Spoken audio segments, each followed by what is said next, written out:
We're finishing this series talking about the disease concept. The disease concept. The American Medical Association defines alcoholism as an illness or a disease. Alcoholism is a chronic, progressive, incurable disease characterized by the loss of control over alcohol and other sedatives. And we have found out that this is the only disease that has to be self-diagnosed. Now, everybody else knows that we are addicts, but in order for us to recover, we have to accept it and diagnose ourselves and admit it. And what another thing that makes it difficult for us is that it's seen as a weakness or a lack of faith or commitment, because we hear things like, if you loved me, you would stop using. Or if you were a real Christian, you would stop using. Or if you was just stronger, you would stop using. And so the misconception is that we can just will ourselves clean. Or if we loved our family enough, we would stay clean. And none of those things are true. Even in the church, we will quote scriptures at people and say, if any man be in Christ, he's a new creature. Old things pass away. Behold, all things have become new. And so if you just trusted in God, then you wouldn't struggle with this. But we don't do that with no other disease. If somebody has cancer or whatever, we don't say, if you believed in God, you wouldn't have cancer no more. Do we? We don't say that. But with this, we take it as a sign of weakness. But it is a disease. But it has to be self-diagnosed. Now, it doesn't mean that I have to diagnose myself to mean that I don't have it. Everybody else knows that I have it. The diagnosis is when I say I have it, then I am ready to do what it takes. I have to accept my devastating weakness and all its consequences, or I can't stay clean. That makes sense? Yes. And so, but we don't look at it that way. And we will accept it as long as the symptoms and the trauma is present. But what happens when I gain my weight back and I get my family back, I think my disease is gone. But it's not. Once an addict, always an addict.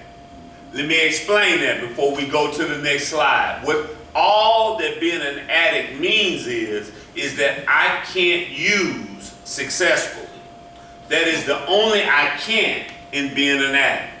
That doesn't mean that we can't be responsible, we can't be homeowners, we can't have jobs. It don't mean any of that. It just means that because I have this disease, I can't use successfully. And we'll talk about the stages of addiction a little bit later. But it's hard for us to accept.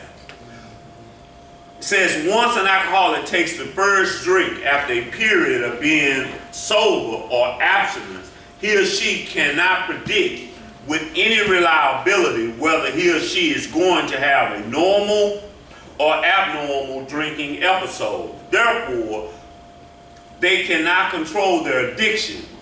It controls them. And that's the solution. It says on page 24 that there will come a time where I can't bring back into my consciousness with sufficient force the pain, the suffering, the humiliation of a week or even a month ago, without mental defense against the first drink.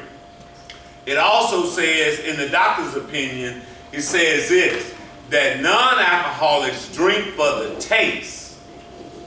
Alcoholics drink for the effect. We talked about that when we looked at the addiction cycle.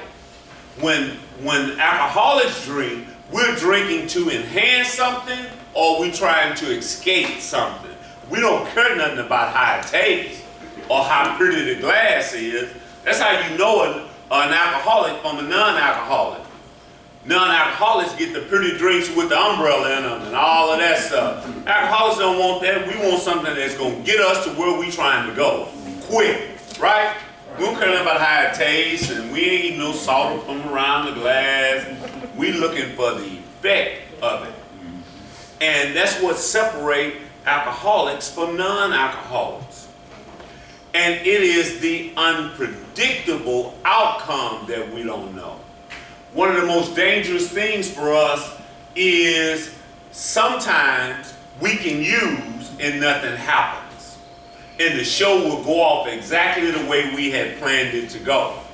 And some people are binge users, which means that they can go along and they can use for a while and still function and go to work. And then all of a sudden they disappear. That's more dangerous than the one that every time they use, they run off and sell all of their stuff. Because I still have in my mind that I may be able to manage this thing. And that's the dangerous part. But, like they say in the rules, 1 is too many and 1,000 is not enough, right? Right. And so we don't know what's going to happen when we use. So that's why they say the best thing is total abstinence, is that I don't do it at all. But now I have to learn how to live and enjoy life without using, because everything that we done was surrounded with drugs and alcohol. It's a nice sunny day out there. So guess what? We need to drink, or we need to use, right? And so we have socialized ourselves into it, because every social activity that we done was around drinking and using. And so we have to learn how to have fun without using. Alcoholism goes through a series of increasing symptoms. It does not go away. It gets worse even after a long period of sobriety, and can be reactivated by a single drink. They say that this is a fatal and progressive disease, which means that it gets worse even when I'm not using. Now we know that you may have been at one point last time, and then you go back and use, you find yourself doing things that you never had done before. Because we all get to a point where at some point we could go to work and we stop using for a while and we go back and now we can't hold a job. Or family members may say stuff like, he used to didn't never take nothing, or she used to didn't never take nothing. But now all of a sudden they're stealing. It progresses even when we're not using. It's a fatal and progressive disease. We know what fatal means, right? Fatal means that it'll kill you. Progressive means that it continues to get worse. And it is a disease. It's a fatal and progressive disease. There are 3 stages of addiction, which we're going to look at. First one is social users. That's what most normal people are. A social user is a person that can just use and they can function with their life. You know, those are the ones, as Dr. Silkworth says, that they drink just for the taste. Or just for social, they can take it or leave it. They can go out and be nice and have a margarita or whatever the case may be, but it ain't a big deal. The second stage is the abusive stage. And that's the hard one to tell the difference from an abuser and a chronic stage, because the signs are the same almost. They have blackouts, they have loss of jobs, they get DWIs, they do all of those things, and you think that maybe they're in the chronic stage, but they are an abuser. They even have blackouts. All of those signs. But what separates an abuser from the chronic stage is an abuser can stop and possibly go back and use casually. But once we get into the chronic stage of our addiction, that's the one where you can never use safely or with any reliability at all. That makes sense? But the signs, if you see, they're the same. Tolerance decrease. Long-term benders. Does not take care of themselves. Lack of eating, personal hygiene, health effects. Loss of family. All of those things take place in the chronic stage, and that's the one where they can never go back and use. One of our alumni guys says, once a pickle, always a pickle. You can never be a cucumber again. And that's when we have to accept the fact that, you know what, I can never use successfully anymore. But I can live a prosperous and enjoyable life as long as I don't use. Say it again. The only I can't in the disease is I can't use successfully. I can do everything else in life. So I don't understand. I've heard this, why people have such a problem with the acceptance of being an addict or having a disease. Because typically we think that means that I can't live. It don't mean. I've been clean 24 years. I come to work every day. I got a wife. I got children. I got a home. I just can't drink. That ain't that bad. I just can't use drugs. It's not that bad. For that to be that bad says I really got a problem, right? Because if you can't enjoy life without using, that's a problem. When I started to say, I don't want to go fishing if I can't drink. I don't want to go to a concert if I can't drink. I don't want to go out to eat if I can't drink. I don't want to watch the game if I can't drink. Then that's a sign of somebody that got a problem, right? Because they don't know how to live and enjoy life like other people do. That's what it says in the NA text in Why We Here. It says we're here because we can't live and enjoy life like other people do. I get that right? And so the opposite of that is why we're here as well. I am here because I want to learn to live and enjoy life like other people do. And we can. And that's the wonderful thing. But we got to learn how to enjoy life. And that's what we don't know how to do. And so even the thought of it. But what I told the group this morning was our family will probably never understand or accept that we got this disease. It's not for them to understand. You waste a whole bunch of time trying to explain the disease of addiction to a non-addict. But after a while, they will accept it if you go on and work the program. But they don't understand it. You know, why you got to still go to meetings? Why do you got to be calling them people? Why do you got to do all of that? And you try to explain it to them, but they don't fully understand. We just got to go on and work the program, and after a while, they will accept it. I have learned this. I would rather lose you staying clean than to lose you getting high. Y'all catch that? Then if me doing what it takes causes me to lose you, this is going to be ugly, but que sera, sera. Right? And guess what, y'all? We're going to lose some people staying clean. Because our personality changes, we change who we are, and people may not like you clean. I see that a lot in dating relationships and in marriage. Because when they got together, they were getting high. And then when that person gets clean, we typically have a personality change. I may not be as fun and as adventurous as I used to be. And so now the person may not like me. You run a risk of losing your mate getting clean. Just like you run a risk of losing them getting high. I've seen couples who were together 20 years and the guy was using, stealing, and doing all of that, and that wife stayed with him.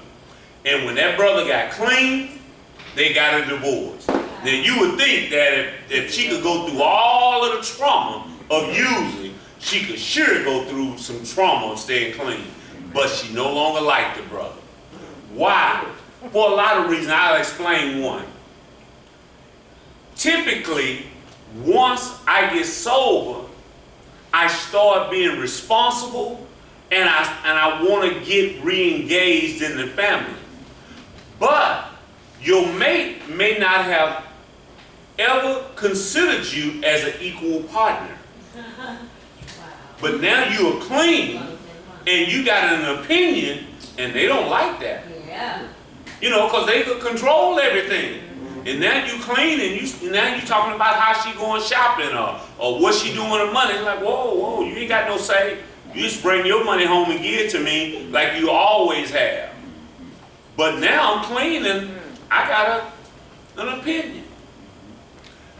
Years ago, I asked this wife, I say, I want you to practice saying, baby, what do you think about whatever?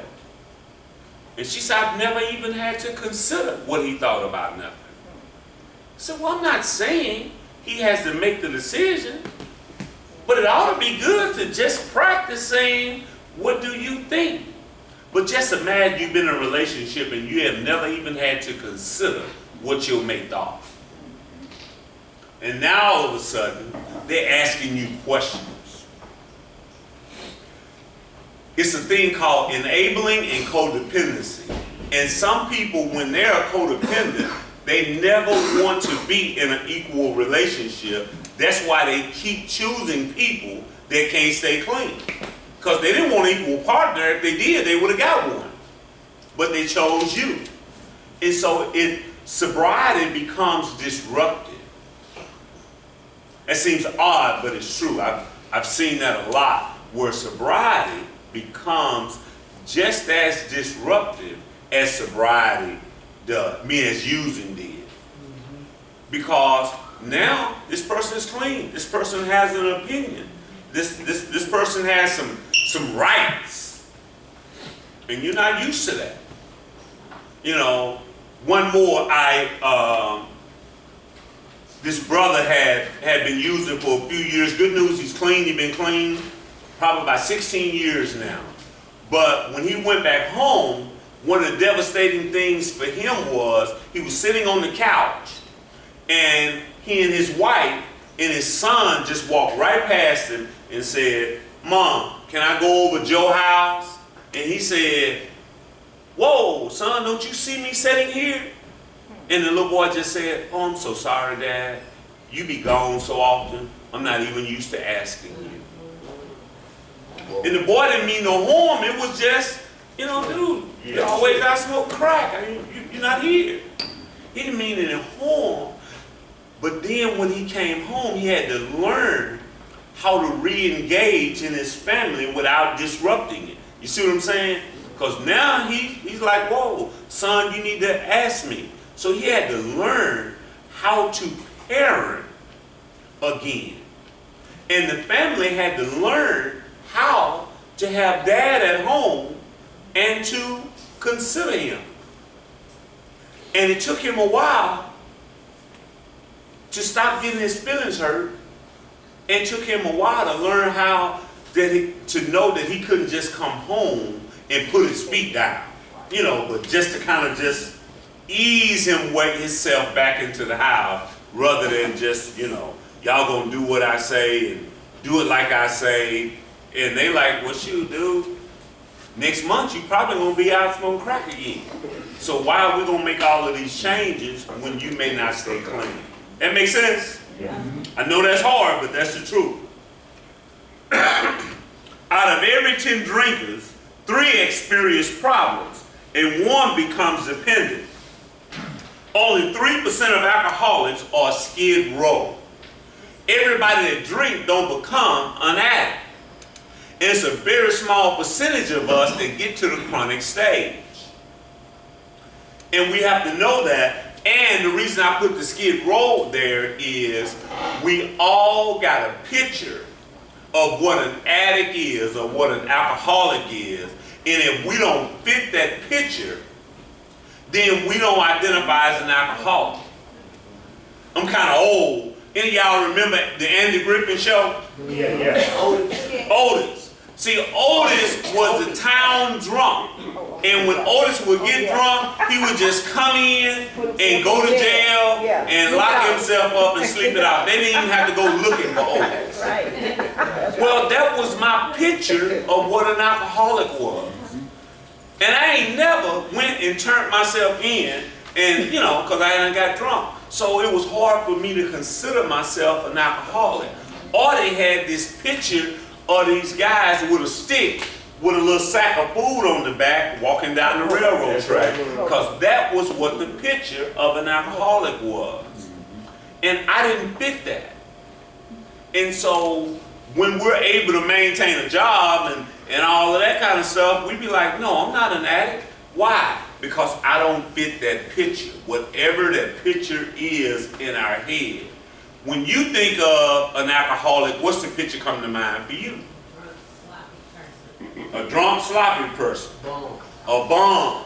When you think of an addict, what's the picture that comes to mind? Homeless. And what?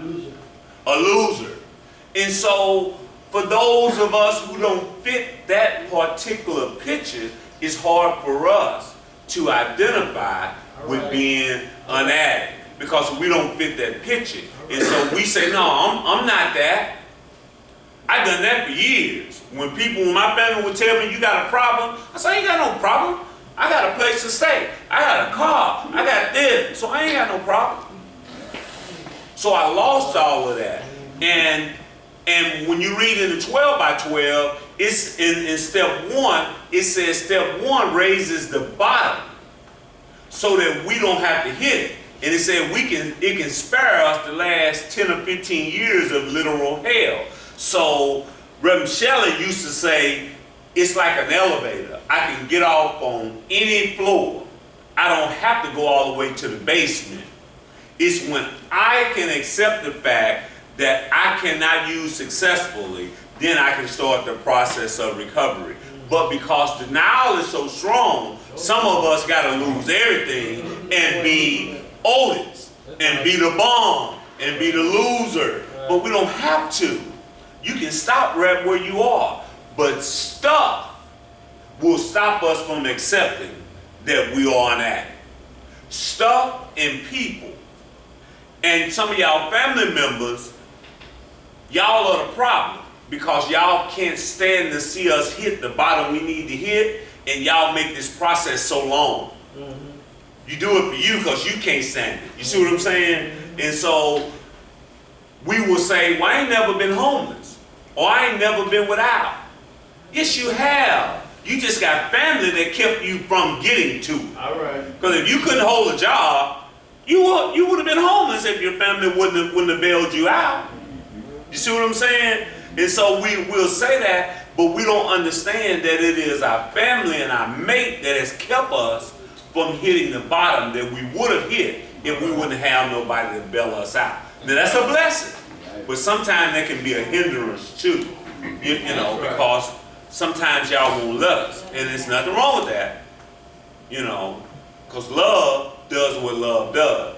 But it's when we can get grateful and say, you know what, if it had not been for my mother, if it had not been for my wife, if it had not been for my dad, I would have been homeless and on the street. So in one sense, I was homeless. In one sense, I would have been on the street begging for food. But by the grace of God, my family kept me from it. But that is me. Got it? That makes sense? Yeah. It is hard for us to accept that. Incurable. One cannot return to normal use. One can return to normal life, but only by stopping. I can't go back and use successfully, but I can go back and have a normal life if I don't use.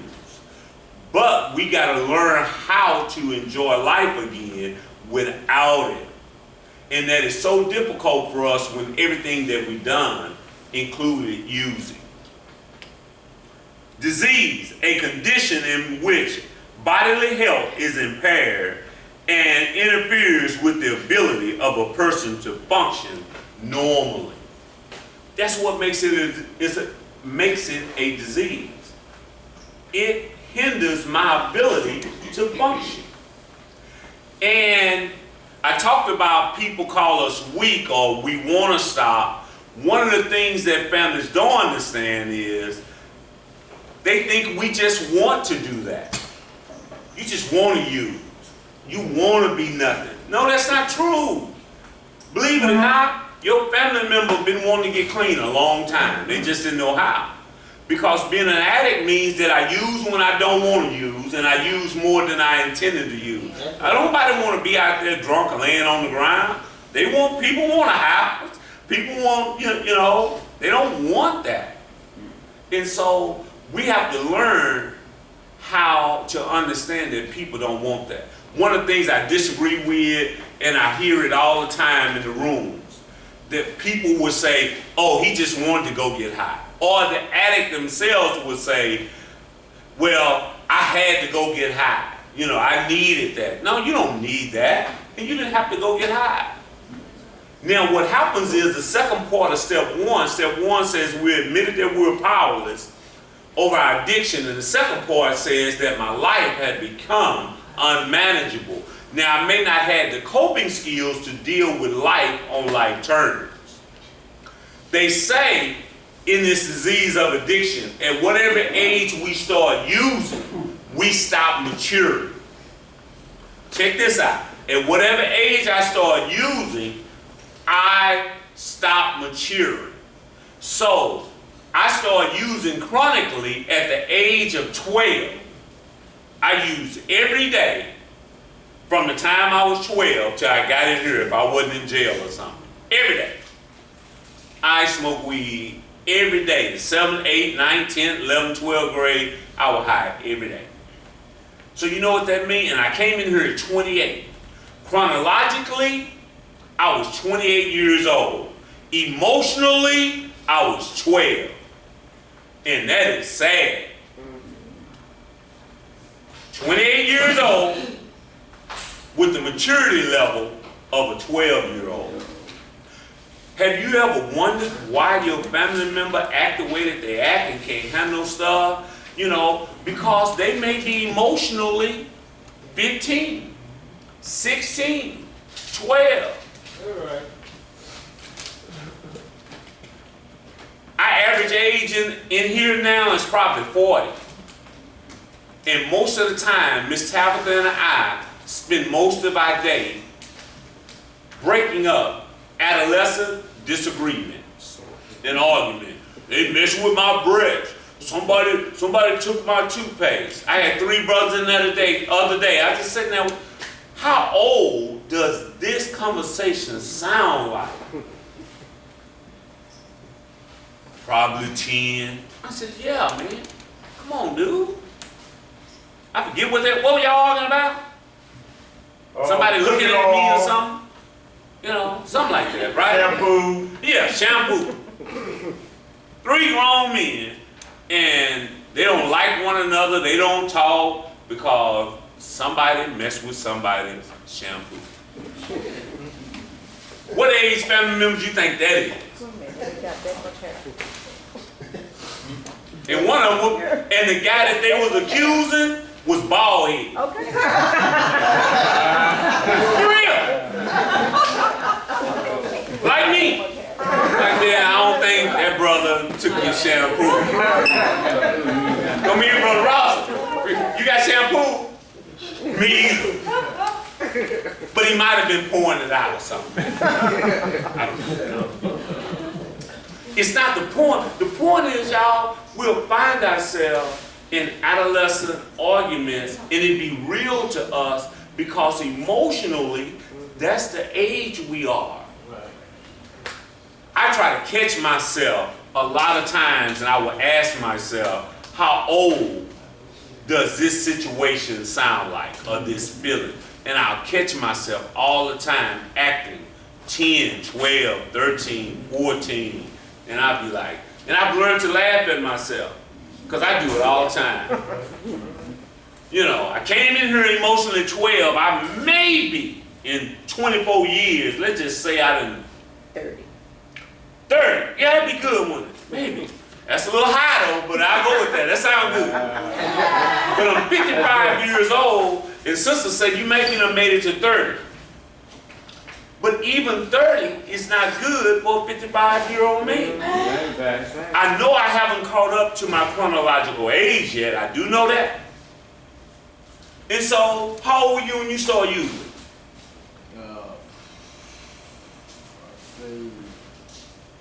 Everybody getting their minds, I may ask you. 45. When you first took your first drink, first joint, you were 45? Oh, no. First joint probably about 12. Okay, 12. How old are you now? 57.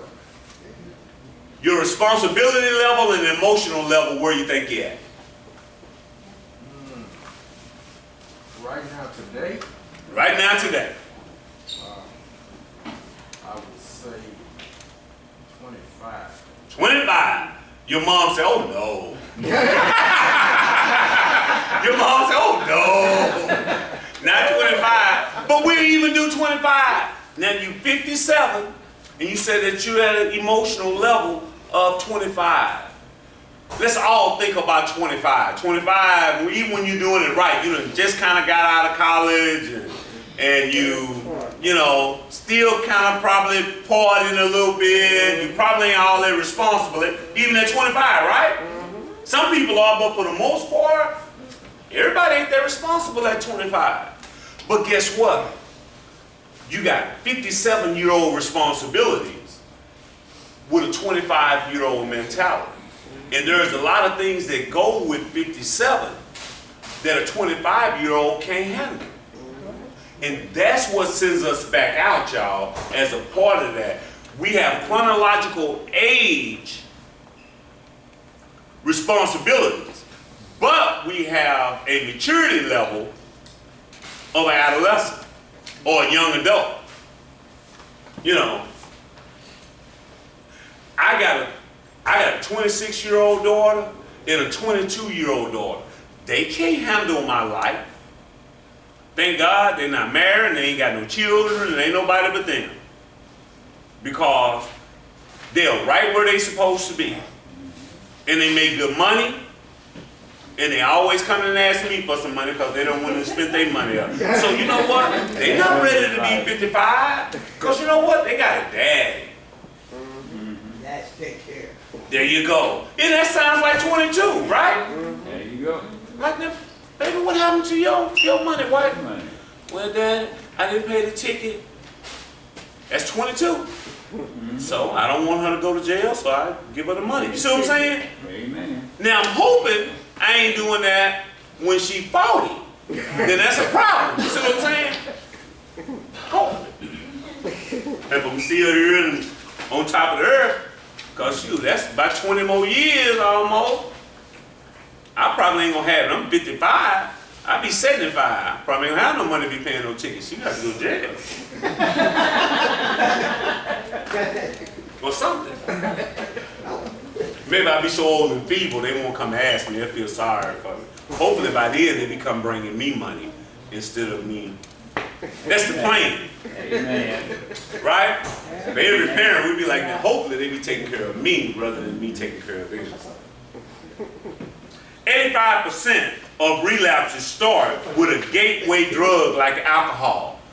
85% of us who relapse to a gateway drug. We have what we call a drug of choice. And that's the drug that our disease has progressed to. I started out drinking, smoking a little weed. I graduated to smoking crack. Now, I know what crack done to me, and so my disease don't tell me to go smoke some crack. It tells me it sure would be nice to have a drink, or it sure would be nice to smoke a joint. I went to California last year on my vacation, and I was walking down Venice Beach, and this lady diagnosed me walking down the beach. I was just walking down the beach. She said, sir, you got cataracts. Come here. You pay $55 and you can get your marijuana card. I said, you diagnosed me just like that? She said, yeah, you got it. Lord have mercy. Yeah. She was a miracle worker. She just diagnosed me walking the true story. I took a picture with her. I took a selfie with her and the sign. And then I called some brothers. I said, now, if I get a marijuana card, and that means I can legally smoke weed, do you think my disease would know it? Nope. And they said, brother, you better not do that. That girl is running game. She's just trying to sell them cards. That's right. He's a hater. She diagnosed. I started to get that card I started to pay her $55 just to get the card so I could have one. But I wasn't going to buy no weed. I just wanted to have the marijuana card. Of course. She said that's added. Probably that's denial. But the gateway drug is we normally try to go back and drink, or we try to go back and smoke some weed, as long as we don't go back to our drug of choice. How many of y'all done fell off behind a gateway drug? See? Yeah. And some of the rest of them are in denial, they have too. Because it's hard. The Big Book states that resentment is the #1 offender of addiction. It destroys more addicts than anything else. And it goes on to say that resentment is the #1 offender of drug addicts and alcoholics, and from it stems all spiritual diseases. And we have to learn how to stop being mad and resentful at people. And a lot of times, it is people done things to us in retaliation to what we done, but we'll still be mad at you. We can steal your stuff and you put us out and we mad at you. You know, we done ran off with your car and now you won't let us drive your car and we're mad at you. You loan us some money and we didn't pay it back and we ask you again and you won't loan us no more money and we mad at you for 20 years. Amen. Because we can hold on to a grudge. Amen. You know, addicts remember stuff a long time ago and hold it. I know you right. But if I am going to get clean, I'm going to have to learn how to let that go. Let go. You know, because I can't be at peace being mad at you. And I ain't found nobody that's worth me being mad at if it's going to cause me to go out and use. Let go. But I'll show people, and that's the last part of that. See, we think we gonna fix y'all and show y'all by going and getting high. We done fix y'all a whole bunch of times. I'll fix you. I'll go get high. And Reverend Shelley used to say this also, that addiction is me taking the poison and waiting on you to die. That's what resentment is. I'm taking the poison, but I'm waiting on you to die. Ain't nobody studying us. Half the people that I'm mad at going on about their life and they don't even remember or know I'm mad at them. Yeah, they ain't studying me. So I learned to let go of that. Let go. You know, but I can hold one though. You know. And that's when people control you. That's what resentment is. You know how people you're mad at and they walk in the room and it change your whole mood. You know, you having fun till you seen them, you know, and now you be like, I can't have no fun. Now she here. Done messed the whole thing up. You right about it. That's giving somebody too much power. You know that? Yep. In closing, we've seen over the years that unhealthy relationships are a close #2. Resentment is the #1 offender. We've seen that unhealthy relationships, because as a part of the disease concept is this, y'all, we try to use relationships the same way we use drugs to medicate our pain. That if I can get in a relationship, then I don't have to feel the way that I felt. And so the program says that if you're not in a relationship, don't get into a serious relationship for a year. Ain't that what it said? Because emotionally, I'm not stable enough to handle a relationship. Did y'all know relationships are stressful, even good ones?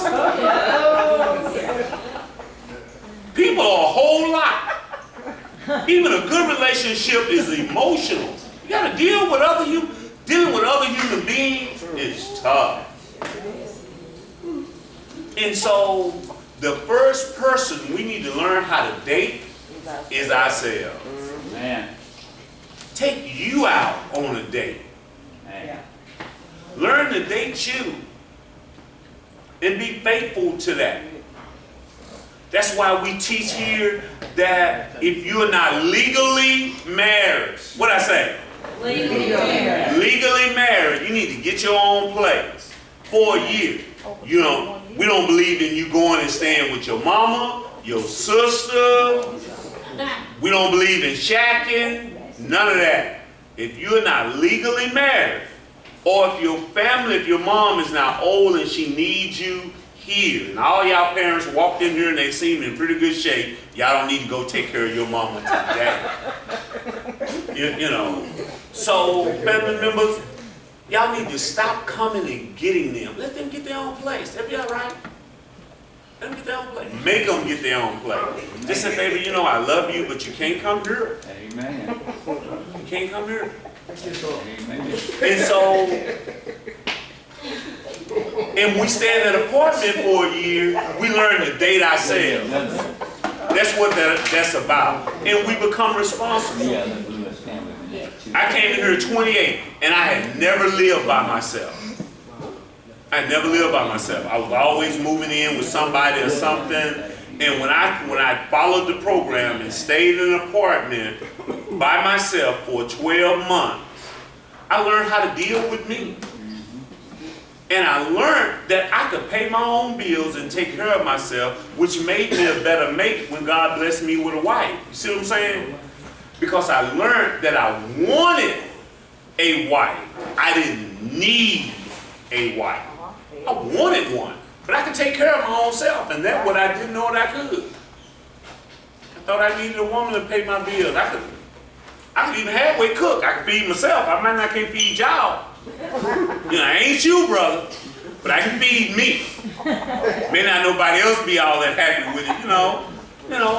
But I learned how to wash my own clothes. I learned how to I learned how to pay my own bills, and I learned how to do all of that. And I used to always go to somebody else to do that. And so unhealthy relationships take us out. The NA text says that relationships can be a painful area. It wasn't painful. So, that was funny. Turn it out.